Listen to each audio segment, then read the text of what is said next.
کربلا میں لازوال ابدی قربانیوں کا آغاز یوم عاشور کی صبح شبیہ رسول حضرت علی اکبر علیہ السلام 18 سال کے کڑگل جوان کی اذان سے ہوا اور وقت نماز عصر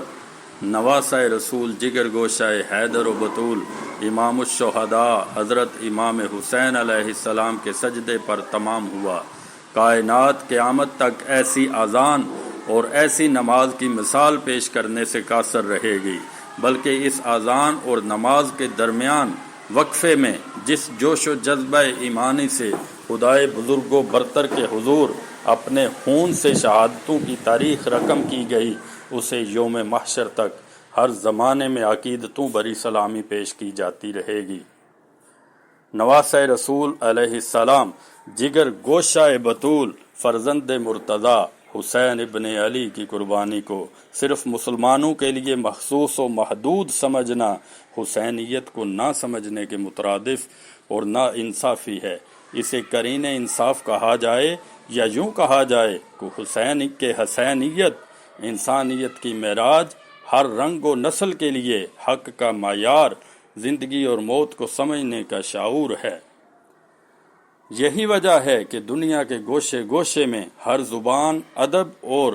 مذہب سے وابستہ انسان امام مظلوم علیہ السلام کو خراج عقیدت پیش کرتے ہیں، کیونکہ امام حسین علیہ السلام نے اپنے اصحاب باوفا اور خاندان اہل بیت کی ہمراہی میں جو اصولوں کی جنگ لڑی، اس کے اثرات پوری دنیا ہی نہیں کائنات پر نقش ہیں۔ آپ کے اصول اور آپ علیہ السلام کی قربانی جہاں اسلام کی بقا کی ضمانت ہیں، وہاں بلا تفریق مذہب و ملت اور علاقہ و ملک،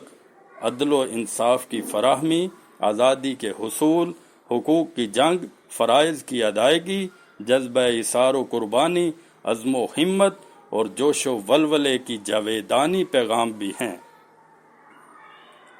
یہی وجہ ہے کہ ہر طبقہ فکر اور مذہب و ملت سے تعلق رکھنے والے مشاہیر آپ کی بارگاہ میں ذانو ادب طے کرتے ہیں۔ مختلف مذاہب کے پیشوا، دانشور، مفکر اور شعراء نے امام حسین علیہ السلام کی بارگاہ میں جس عقیدت کا اظہار کیا، یہاں ان کی تفصیل پیش نہیں کی جا سکتی، لیکن مختصر ذکر کرتے ہوئے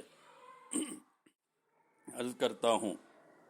ہندو شاعروں میں منشی دیشو پرشاد ماتھر لکھنوی کو اہل بیت اطہار کی شان بیان کرنے کی وجہ سے خاص شہرت حاصل ہوئی۔ وہ کہتے ہیں، انسانیت حسین تیرے دم کے ساتھ ہے، ماتھر بھی اے حسینیت تیرے غم کے ساتھ ہے۔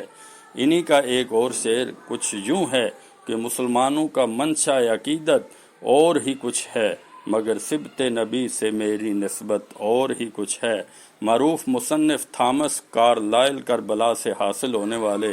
درس کے بارے میں لکھتے ہیں کہ کربلا کے المیے سے ہمیں سب سے بڑا سبق یہ ملتا ہے کہ امام حسین علیہ السلام اور آپ کے ساتھیوں کو خدا تعالیٰ پر کامل یقین تھا۔ آپ نے اپنے عمل سے ثابت کر دکھایا کہ حق اور باطل کی کشمکش میں تعداد کی برتری کی کوئی حیثیت نہیں ہوتی، اور بہادری کا جو سبق ہمیں تاریخ کربلا سے ملتا ہے وہ کسی اور تاریخ سے نہیں ملتا۔ ایک اور عیسائی دانشور ڈاکٹر کرسٹوفر اپنا نظریہ یوں بیان کرتے ہیں، کاش دنیا امام حسین علیہ السلام کے پیغام، ان کی تعلیمات اور مقصد کو سمجھے اور ان کے نقش قدم پر چل کر اپنی اصلاح کرے۔